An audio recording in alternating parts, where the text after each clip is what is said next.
মই কুশলে নাই মই কিবা এটা অকলশৰীয়া অনুভৱ কৰিছো একেবাৰে সফল ব্যক্তি এজনৰ জীৱনলৈও আহিব পাৰে হতাশা নমস্কাৰ মই মন্টু কে ভূঞা যিসকলে ভিডিঅ'টো চাবলৈ আৰম্ভ কৰিছে ধন্যবাদ জনাইছো আৰম্ভ কৰিছো আন এটা নতুন ভিডিঅ' এই ভিডিঅ'টোৰ জৰিয়তে আজি আমি কিছু কথা পাতিম হতাশাৰ বিষয়ে মানুহৰ জীৱনটো খুব আশা ভৰা আমি বহুত আশা বুকুত বান্ধি লৈ জীৱনটো আগবঢ়াই লৈ গৈ থাকো কিন্তু তাৰ মাজতে বিভিন্ন সময়ত বিভিন্ন পৰিবেশত বিভিন্ন কাৰণত আমাক হতাশাই চুই যায় আমি সময়ে সময়ে হতাশগ্ৰস্ত হৈ পৰো আৰু এই হতাশা দৰাচলতে আমি কিয় হতাশাত ভুগো বা ইয়াক কেনেকৈ দূৰ কৰিব পাৰোঁ কেনেকৈ আমি নিজৰ যিটো হতাশাত আমি ভুগি থাকোঁ কেনেকৈ তাক আঁতৰ কৰিব পাৰোঁ সেই প্ৰসংগতেই ভিডিঅ'টো প্ৰস্তুত কৰা হৈছে বিশেষকৈ যিসকল হতাশাগ্ৰস্ত লোক বা হতাশাগ্ৰস্ত ব্যক্তি আশা কৰোঁ তেওঁলোকেও এই ভিডিঅ'টো চাই কিছু পৰিমাণে নিজৰ মনৰ হতাশাক দূৰ কৰিব পাৰিব ভিডিঅ'টো শেষলৈকে চাব যে প্ৰধানকৈ আমি যদি চাওঁ যে তিনিটা মূল দিশৰ পৰা হতাশাৰ আমাৰ মনলৈ হতাশাৰ ভাৱ এটা আহে যে শাৰীৰিক দিশৰ পৰা আৱেগিকভাৱে বা মনস্তাত্ত্বিকভাৱে বা মনোবৈজ্ঞানিক যিটো সাইকোলজিক্যাল যে ফিজিক্যাল স্ট্ৰেছ বা আমি ডিপ্ৰেশ্যন বুলি ক'ব পাৰোঁ ইমোশ্যনেল স্ট্ৰেছ বা ডিপ্ৰেশ্যন বা সাইকোলজিক্যাল যে বহু ক্ষেত্ৰত আমি চিন্তিত হৈ পৰোঁ নিজৰ কামবোৰক লৈ নিজৰ চিন্তাবোৰক লৈ যে কি হ'ব কি হৈ আছে কি হ'ব লাগিছিল ইত্যাদি বিভিন্ন প্ৰশ্নই আমাক সময়ে সময়ে ব্যতিব্যস্ত কৰি তোলে আৰু ফলশ্ৰুতিত আমি বিভিন্ন পৰিৱেশ বা বিভিন্ন সময়ত আমাক হতাশাই খুন্দা মাৰি ধৰে আৰু এই ক্ষেত্ৰত যি তিনিটা প্ৰধান দিশ শাৰীৰিক আৱেগিক বা মনস্তাত্ত্বিক আৱেগিক দিশটোৰ ক্ষেত্ৰত হতাশাই আমাক খুব তৎক্ষণাতে অতি দ্ৰুততাৰে আমাক বশ কৰিব পাৰে আচলতে আমাৰ যিটো আৱেগ আমি যদি আৱেগটোক নিয়ন্ত্ৰণ কৰিব পাৰোঁ তেতিয়াহ'লে হতাশাই আমাক বশ কৰিব নোৱাৰে আৱেগেই যদি আমাক নিয়ন্ত্ৰণ কৰিব লয় তেতিয়াহ'লে কিন্তু আমি হতাশা ভুগিব লাগিব বা হতাশাই আমাক বশ কৰিব আৱেগে আমাক নিয়ন্ত্ৰণ কৰিব লাগিলে আমাৰ নিজৰো অশান্তি আৰু আমাৰ পাৰিপাৰ্শ্বিকতাত যিসকল লোক থাকে সেইসকল লোকৰো অশান্তি এটা আহি পৰে বহু ক্ষেত্ৰত মানুহে ভাবে যে যিসকল ব্যৰ্থ বা অসফল ব্যক্তি জীৱনত সফল হ'ব পৰা নাই সেইসকলেহে কেৱল হতাশাত ভোগে প্ৰকৃততে তেনেকুৱাও কথা নহয় যে আমি বিভিন্ন উদাহৰণ আছে সফল ব্যক্তিৰ ক্ষেত্ৰত যে সফল ব্যক্তি এগৰাকীও বিভিন্ন কাৰণত হতাশাত ভুগিব পাৰে আৰু কথা এইটোৱেই যে হতাশাত ভোগা প্ৰায় সংখ্যক মানুহেই তেওঁলোকে মুকলিকৈ নকয় যে মই হতাশাত ভুগি আছোঁ ময়ো কাকো ক'ব পৰা নাই মই ক'ত আছোঁ মই কি কৰি আছোঁ মই একো নাজানো কি হ'ব মোৰ জীৱনত কি হ'বলৈ গৈ আছে কিন্তু এটা কথা জানো যে মই কুশলে নাই, মই কিবা এটা অকলশৰীয়া অনুভৱ কৰিছোঁ। এই চিন্তা বা ধ্যান ধাৰণাৰ পৰাই আচলতে হতাশাৰ উৎপত্তি হয়। মুকলিকৈ প্ৰায়ভাগ মানুহেই যেতিয়া হতাশাগ্ৰস্ত লোকে মুকলিকে ক'ব নোখোজে বা ক'ব নোৱাৰে, নকয়।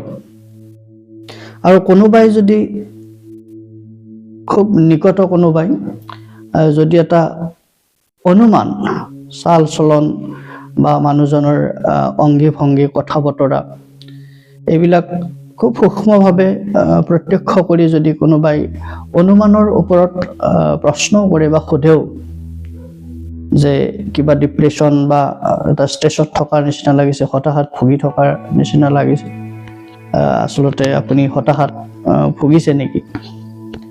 তাৰপিছতো এটা হতাশাগ্ৰস্ত ব্যক্তিগৰাকীয়ে এটা সহজভাৱে উত্তৰ দিয়ে, নাই, একো হোৱা নাই। হতাশা এনেকুৱা এটা গোপন ব্যাধি যে এই ব্যাধিয়ে আমাক মনোকষ্ট, দুখ বা দুশ্চিন্তাই যে দিয়ে তেনেকুৱা নহয়। বহু ক্ষেত্ৰত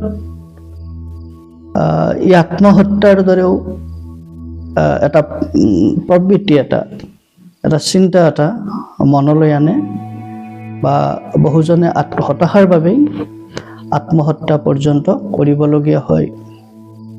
আমি যিখিনি সুস্থ মানুহ, সুস্থ চিন্তাৰ মানুহ, আমি প্ৰত্যেকেই এই কথাটো জানো যে আত্মহত্যা এটা ভুল সিদ্ধান্ত, আত্মহত্যা এটা চৰম ভুল সিদ্ধান্ত।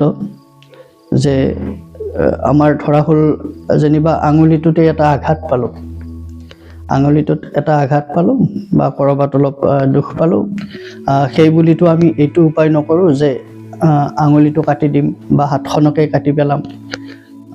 পাৰ্যমানে আমি চিকিৎসা কৰিম, আঙুলিটো ভাল কৰাৰ বাবে যত্ন ল'ম। আঙুলিটোত কষ্ট, আঘাত পালোঁ বাবেই আমি আঙুলিটো কাটি দিম, হাতখন কাটি পেলাই দিম, এনেকুৱাটো নহয়।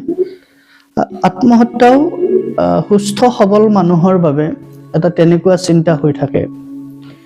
কিন্তু যিখিনি ব্যক্তি হতাশাত পৰি সেই চৰম সিদ্ধান্ত ল'বলগীয়া হয়,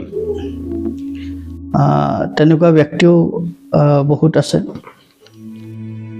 সেই হতাশাক আমি চিনি বা বুজি পাব লাগিব।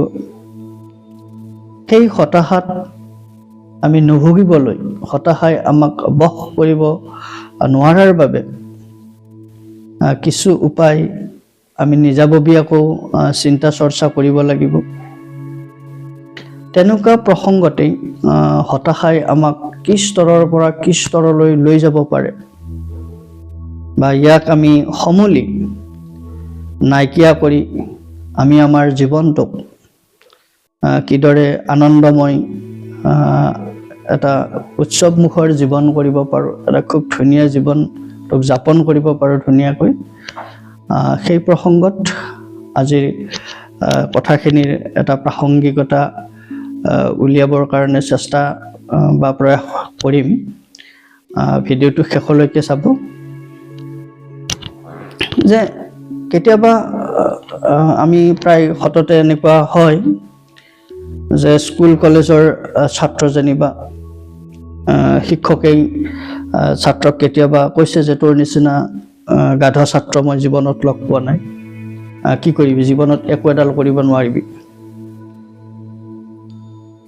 কোনোবাটো ছাত্ৰৰ হয়তো সেই কথাটোৱে অন্তৰ চুই যাব পাৰে। বা মাক দেউতাকেও কেতিয়াবা সন্তানক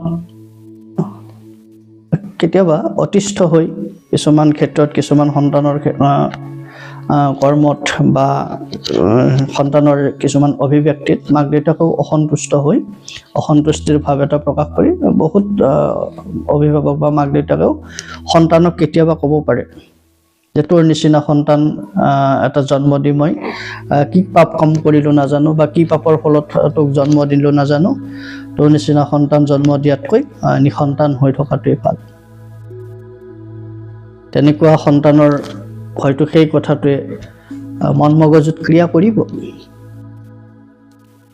প্ৰেমিকাই আহি প্ৰেমিকক ক'ব যে আজিৰ পৰা আৰু ৰিলেশ্যনশ্বিপত থাকিব নোৱাৰিম, ঘৰত ল'ৰা আহিছে, মোৰ বিয়া, গতিকে আমাৰ সম্পৰ্কটো ইমানতে আমি শেষ কৰিম। প্ৰেমিকটো আৰু বিন্দাছ হ'ব নোৱাৰে, প্ৰেমিক দেৱদাস হ'ব। আৰু সেইখিনি সময়ত আটাইতকৈ প্ৰিয় সংগ মদৰ সংগ ল'ব। লগে লগে এটা হতাশালৈ গতি কৰা এটা পৰিৱেশ। বিভিন্ন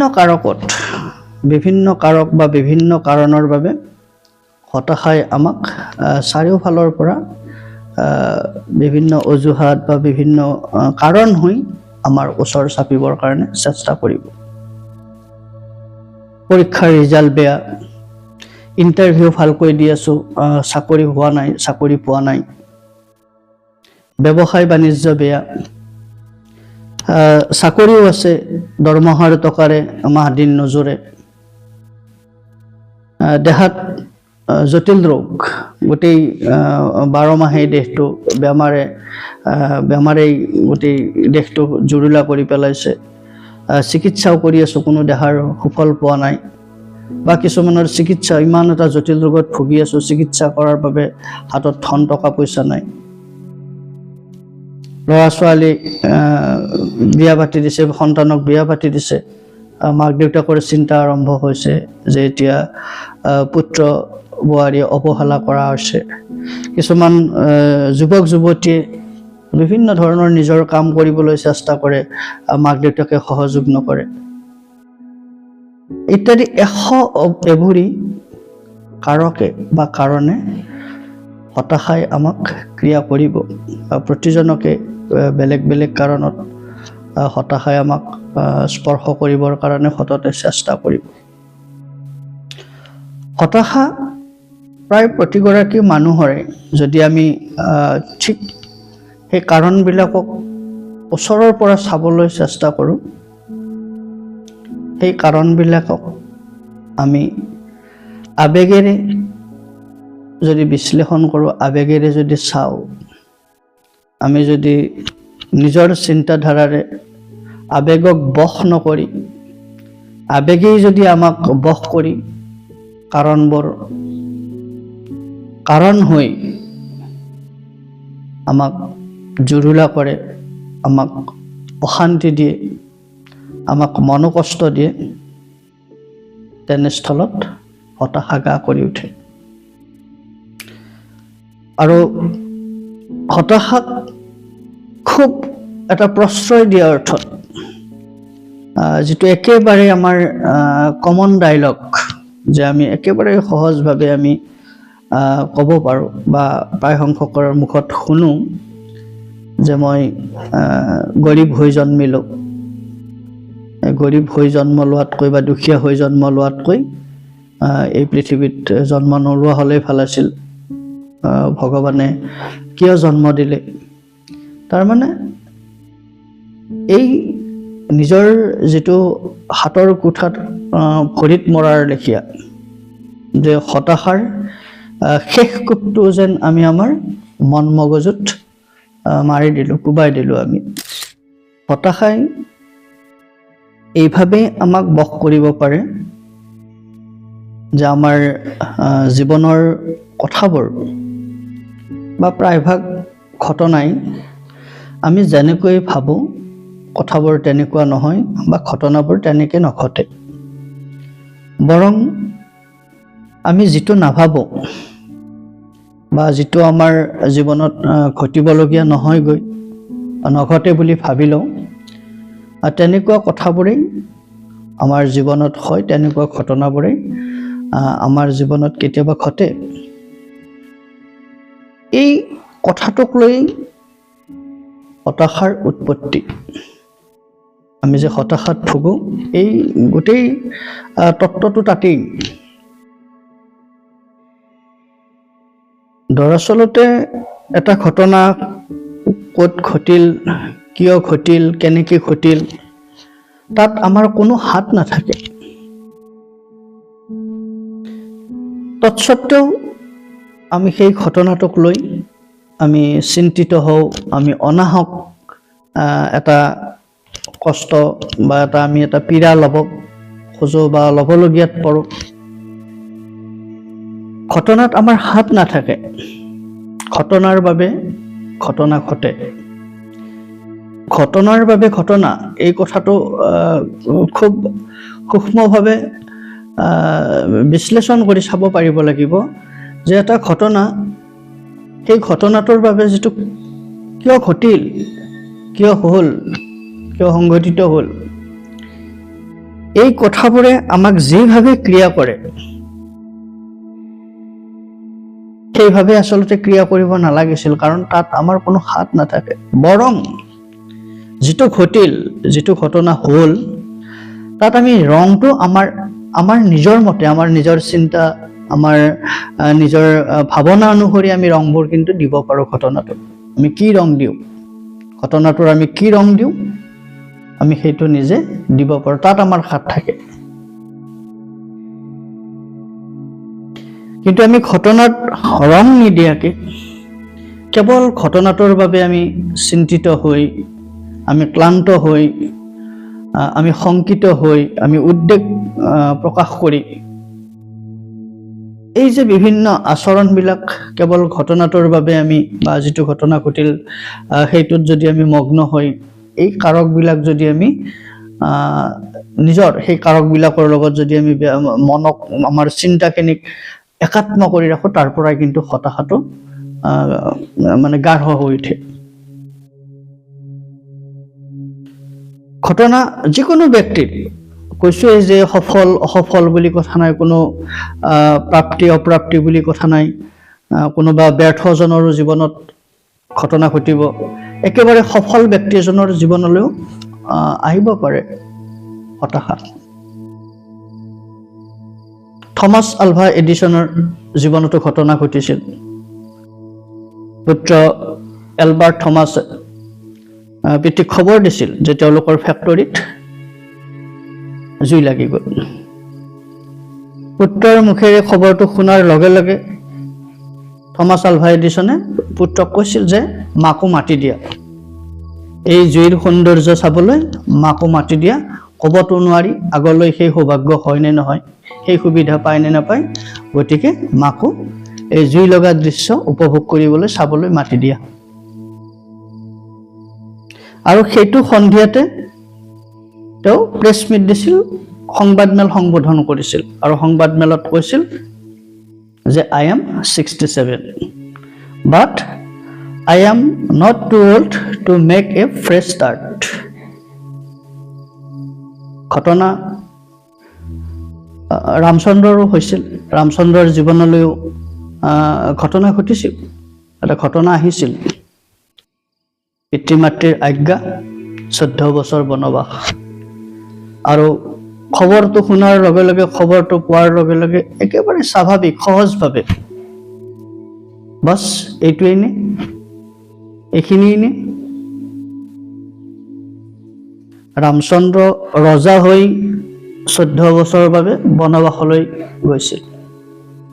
এইটো এটা ঘটনা যে ৰজা হৈ ৰামচন্দ্ৰ বনবাসলৈ পিতৃ মাতৃৰ আজ্ঞাৰ বাবে যাবলগীয়া হৈছিল, আজ্ঞা পালনৰ বাবে। সেই ঘটনাটোত থমাছ আলভাই যিদৰে ৰং দিছিল যে মই 67 ইয়াৰ্ছৰ, কিন্তু মই আকৌ কালিৰ পৰা নতুনকৈ ষ্টাৰ্ট কৰিব পাৰোঁ, মই এতিয়াও বুঢ়া হৈ যোৱা নাই, মই কিবা এটা নতুন আৰম্ভ কৰিব পাৰোঁ, যদিওবা মই 67 এজৰ। হয়তো অতি সহজভাৱে, অতি বিনয়ীভাৱে ৰামচন্দ্ৰয়ো সেই ঘটনাৰ ৰং দিব জানিছিল, যাৰ বাবে ৰজা হৈ 14 বছৰৰ বাবে বনবাসলৈ যোৱা ৰামচন্দ্ৰ উভতি আহিছিল। যেতিয়া বনবাসৰ পৰা অযোধ্যালৈ উভতি আহিছিল, পৰম পুৰুষোত্তম প্ৰভু শ্ৰীৰামচন্দ্ৰ হৈ উভতি আহিছিল। যে আমি ঘটনাটো কিয় হ'ল, কেতিয়া হ'ল, কি কাৰণত হ'ল ইত্যাদিত আমি বৰ বিশেষ চিন্তিত হ'ব নালাগে। আমি সমস্ত আমাৰ চিন্তা শক্তিক সেই ঘটনাটোৰ আলমত আমি তাক এটা এনেকুৱা ৰং দিবলৈ চেষ্টা কৰিব লাগে যিটো ৰঙে বা যিটো ৰঙৰ দ্বাৰা আমাৰ জীৱনটো ৰঙীন হৈ পৰে, আমি জীৱনটোক বিকশিত কৰি তুলিব পাৰোঁ। আৰু সেই চিন্তাটো যেতিয়া মনলৈ আহে তেতিয়া কিন্তু আমাক হতাশাই বশ কৰিব নোৱাৰে। বিভিন্ন সময়ত বিভিন্নজনৰ বেলেগ বেলেগ কাৰকত হতাশা আহি পৰিব। কঠোৰ সংগ্ৰাম, য'ত এতিয়া মানৱ জীৱনৰ মূল্যবোধৰ অৱক্ষয় হৈ পৰিছে।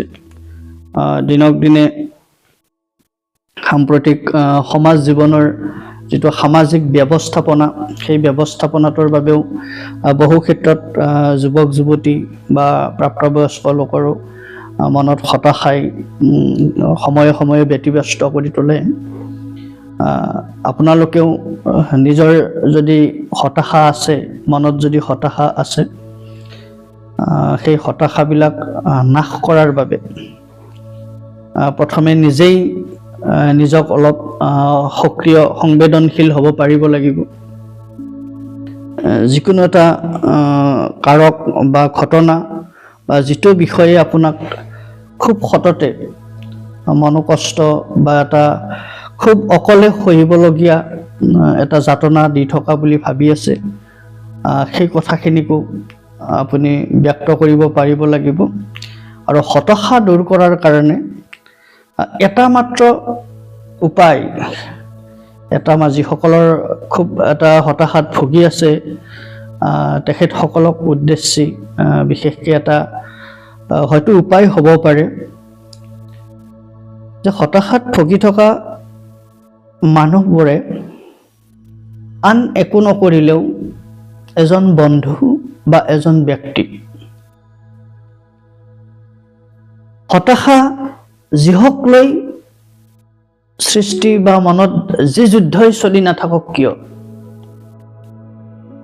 যদি খুব মুকলিকৈ নিজৰ কোনোবা এগৰাকী বন্ধু বা কোনোবা এগৰাকী ব্যক্তিক সম্পূৰ্ণ উজাৰি দিয়ক, কথা পাতক, খুব মুকলি মনেৰে কথা পাতক।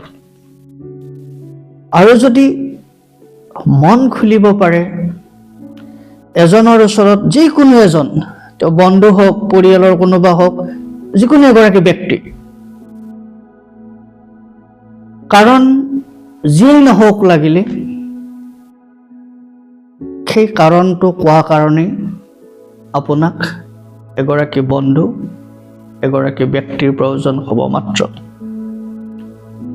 যাৰ জীৱনত তেনেকুৱা এজন বন্ধু আছে, ন্যূনতম যাৰ জীৱনত এজন এনেকুৱা বন্ধু আছে যে যি পৰিৱেশ, যি পৰিস্থিতি, যি চিন্তা, যি দুশ্চিন্তা যিয়েই নাহক লাগিলে মনত নিসংকোচে ক'ব পাৰে। যাৰ জীৱনত তেনেকুৱা মাত্ৰ এগৰাকী ব্যক্তি আছে, নিশ্চিতভাৱে সেই মানুহ কেতিয়াও হতাশাত নুভোগে। আপুনিও নিজৰ এজন বন্ধু বাছনি কৰি লওক। আপুনিও এনেকৈ এজন ব্যক্তিৰ সংগ লওক, যি বন্ধু বা যি ব্যক্তিক আপুনি বিনা দ্বিধাই নিসংকোচে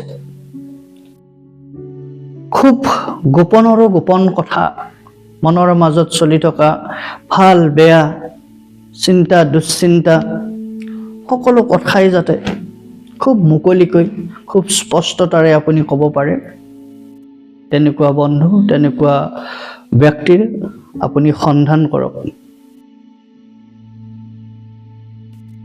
আপুনি 2025 চনটোক লওক, যে যিটো বছৰ অতিবাহিত হ'ল, আপুনি পাৰ কৰি থৈ আহিলে, যে সেই 2025 চনটোত কোনটো কথাই আপোনাক বহুত বেছি হতাশাই আপোনাক, কোনটো কথাই আপোনাক বা কোনটো কামে আপোনাক হতাশাগ্ৰস্ত কৰি তুলিছিল, তেনেকুৱা কথা আপোনাৰ যদি আপুনি নিজৰ স্মৃতিকো, আপুনি নিজৰ স্মৃতিখিনিকো এবাৰ মনৰ মাজৰ পৰা উলিয়াই আনক।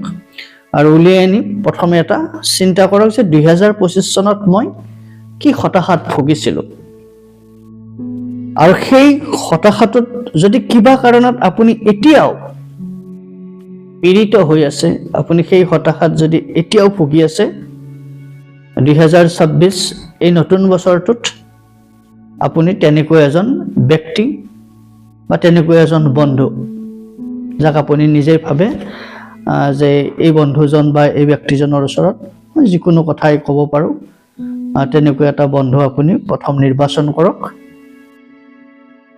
আৰু খুব যদি ভুগি আছে তেনেকুৱা চিন্তা এটা, আপোনালোকে কমেণ্ট কৰিও জনাব পাৰে যে কোনোবাই হতাশাত ভুগি আছে নেকি, কি কাৰণত ভুগি আছে বাৰু জনাব নালাগে এটা কমেণ্টত। যদি আপুনি কিবা কাৰণত এতিয়াও 2025 চনত হৈ যোৱা কিবা আপোনাৰ বিশেষ ঘটনা পৰিঘটনাক লৈ যদি আপুনি হতাশাত ভুগি আছে, কমেণ্ট কৰি জনাব পাৰে যে হয় মোৰো কিছু হতাশা আছে। তাৰপিছত বাকীখিনি আপুনি চিন্তা কৰিব যে এই বন্ধু বা ব্যক্তিগৰাকীক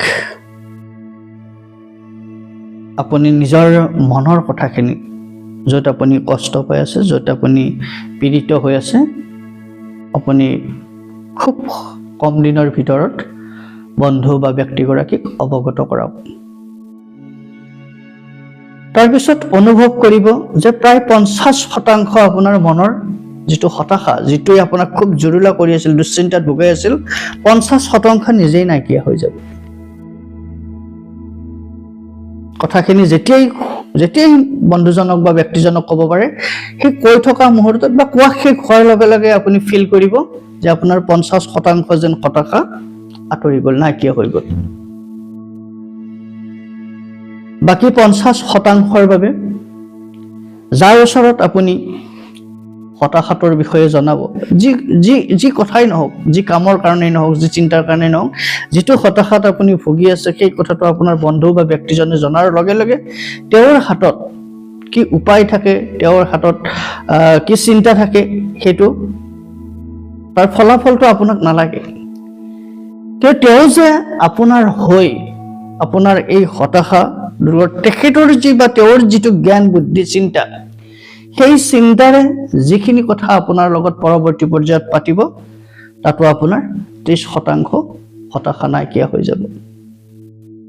অৰ্থাৎ আপুনি যদি 100% হতাশাত বুৰ গৈ থাকে, 80% কেৱল মাত্ৰ তাৰ সমাধানৰ, তাক নাইকিয়া কৰাৰ উপায় হৈছে আপুনি মাত্ৰ এজন বন্ধু, এজন ব্যক্তিৰ ওচৰত নিজৰ হতাশাখিনিৰ কথা, মনৰ কষ্টখিনিৰ কথা, য'ত পীড়িত হৈছে এই কথাখিনি আপুনি মুকলিকে জনাব লাগে।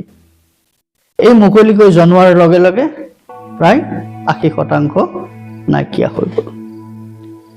20%ৰ বাবে, বাকী থকা 20% এই হতাশাটো নাইকিয়া কৰিবৰ বাবে যিটো ক্ৰিয়া বা যিটো কৰ্ম বা যিটো কাৰকৰ বাবে আপুনি হতাশাত ভুগিছে, সেই কাৰণটোৰ প্ৰকৃত সন্ধান কৰি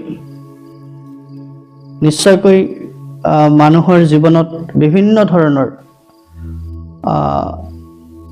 চিন্তাবোৰ বাঢ়ি আহে। একোটা সাধাৰণ বা কিছু ক্ষেত্ৰত আমি যদিও সাধাৰণ বুলি কৈ থ'ব বিচাৰিছোঁ, হয়তো কাৰোবাৰ কাৰণে সেই সাধাৰণ কথাটো একোটা জটিল হিচাপেও হ'ব পাৰে। তেনেকুৱা সাধাৰণ বা কিছুমান জটিল সমস্যা, মানুহে সমস্যা বুলি ভাবে বা সমস্যা হয়, তেনেকুৱা সমস্যাৰ পৰাই উৎপত্তি, যিহেতুকে হতাশাৰ উৎপত্তি হয়।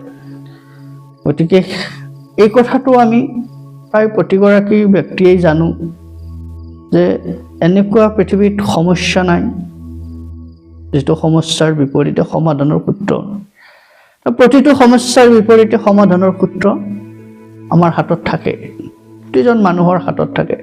হয়তো সেই সমাধানৰ বাটটো বা সূত্ৰটো সেইখিনি সময়ত আপুনি বিচাৰি নাপায় বা বুটলি ল'ব নাজানে, তাৰ বাবেহে আমি সমস্যাত জৰ্জৰিত হওঁ, আৰু য'ত সমস্যাই আমাক জৰ্জৰিত কৰি তোলে তাৰ পৰাই আমি হতাশগ্ৰস্ত হৈ পৰোঁ। গতিকে বাকী থকা এই 20%, এই যিটো সমস্যাৰ বাবে আপুনি নিজকে হতাশাৰ সাগৰত নিজে বুৰ গৈ আছে, সেই 20%হে সেই 20% তাৰ সমস্যাটোৰ প্ৰকৃত সন্ধান কৰি তাক কেনেদৰে কি পথেৰে সমাধান কৰিব পাৰি সেই সমাধানৰ মূল সূত্ৰটো বা তাক সমাধান কৰা, নিৰ্মূল কৰা, নাইকিয়া কৰাৰ তত্ত্বটো আপুনি নিজাববীয়াকৈ হওক, আত্মীয় স্বজন বা পৰিয়ালৰ বন্ধুবৰ্গ সকলোৰে কাৰ সহায় লৈ হওক, যদি আপুনি অকলে পিছত বুজি উঠি যেতিয়া অলপ ৰিলিফ পায়, যেতিয়া অলপ সমস্যাটো বা আপোনাৰ হতাশাটো বন্ধু বা ব্যক্তিৰ লগত মুকলিকে আলোচনা কৰাৰ পিছত যেতিয়া অলপ ৰিলিফ পোৱা যেন ভাৱ হয়, তেতিয়া হয়তো আপোনাৰ হাতত সমাধান সূত্ৰটো ওলাই পৰিব। আৰু যদি সমাধান সূত্ৰটো আপুনি অকলে উলিয়াব নোৱাৰে, তেতিয়াহ'লে হয়তো পৰৱৰ্তী পৰ্যায়ত আপুনি যিজন ব্যক্তি বা বন্ধুৰ ওচৰত এই কথাখিনি ক'লে, তেওঁৰ জৰিয়তে বা আৰু আন পৰৱৰ্তী পৰ্যায়ত আন ব্যক্তি বা আন 2-4জনৰ সহযোগত যি সমস্যাই নাথাকক লাগিলে সমাধানৰ বাট এটা কিন্তু ওলাব। গতিকে অনাহক এটা অৰ্থহীন গোপন বোজা বা এটা গোপন বেমাৰ আমি প্ৰত্যেকেই মনৰ পৰা আঁতৰাব লাগে। কাৰণ হতাশাই জীৱনটোক তিল তিলকৈ শেষ কৰি পেলায়, যি হতাশাৰ কোনো অৰ্থও নাথাকে। কাৰণ আমি এনেকুৱাকৈ ভাবোঁ যে মোৰ বন্ধু, মোৰ আত্মীয় স্বজন, পৃথিৱীৰ যিমান মানুহ আছে প্ৰত্যেকেই যেন সুখত আছে, শান্তিত আছে, কেৱল আটাইতকৈ দুখত আছোঁ মই, কেৱল অশান্তি ভুগি আছোঁ মই। হতাশাগ্ৰস্ত মানুহৰ এইটোৱে প্ৰাথমিক চিন্তা, কিন্তু সেয়া সত্য নহয়। পৃথিৱীৰ প্ৰায় প্ৰতিগৰাকী ব্যক্তি, সেই লাগিলে সফল হওক, সেই লাগিলে অসফল ব্যক্তি, প্ৰত্যেকৰে জীৱনতেই তেনেকুৱা দুশ্চিন্তা আহে মনলৈ, হতাশা ভাৱ এটা আহে। কিন্তু হতাশা আহিল বুলি আমি এই হতাশাগ্ৰস্ত এটা জীৱনত আমি হতাশাকে মূল আধাৰ কৰি লৈ জীৱনটোকটো আৰু অপচয় কৰিব নোৱাৰোঁ, জীৱনটোকটো আৰু ধ্বংস কৰি পেলাব নোৱাৰোঁ, জীৱনটোকটো আমি নষ্ট হ'ব দিব নোৱাৰোঁ। গতিকে এটা ইতিবাচক বা এটা যোগাত্মক চিন্তা মনলৈ আনক। যিসকলে হতাশাত বেছিকৈ প্ৰশ্ৰয় দি আছে, অৰ্থাৎ যাক এতিয়াও নিজক আপোনালোকক যদি আবেগে আপোনালোকক নিয়ন্ত্ৰণ কৰা আৰম্ভ কৰিছে, প্ৰথমে আপোনাৰ গোটেই চিন্তা তৰংগৰ, চিন্তা চেতনাৰ চাবিকাঠি আপুনি নিজেই আপোনাৰ অধীনত আনক, নিয়ন্ত্ৰণত আনক, আৰু আপুনি নিজৰ আবেগক আপুনি পৰিচালনা কৰা আৰম্ভ কৰক। দেখিব হতাশা আপোনাৰ মনৰ পৰা, চিন্তাৰ পৰা লাহে লাহে নাইকিয়া হৈ যাবলৈ লৈছে, বা হতাশা আপোনাৰ জীৱনক, হতাশাই আপোনাক বশ কৰিব নোৱাৰে। ভিডিঅ'টোৰ কথাখিনি বা ভিডিঅ'টো চাই কেনেকুৱা পালে জনাব, মন্তব্য কৰিব। যদি ভাল লাগিছে লাইক শ্বেয়াৰ কৰিব। যিসকলে চেনেলটো এতিয়াও ছাবস্ক্ৰাইব কৰা নাই, ছাবস্ক্ৰাইব কৰিব। ধন্যবাদ।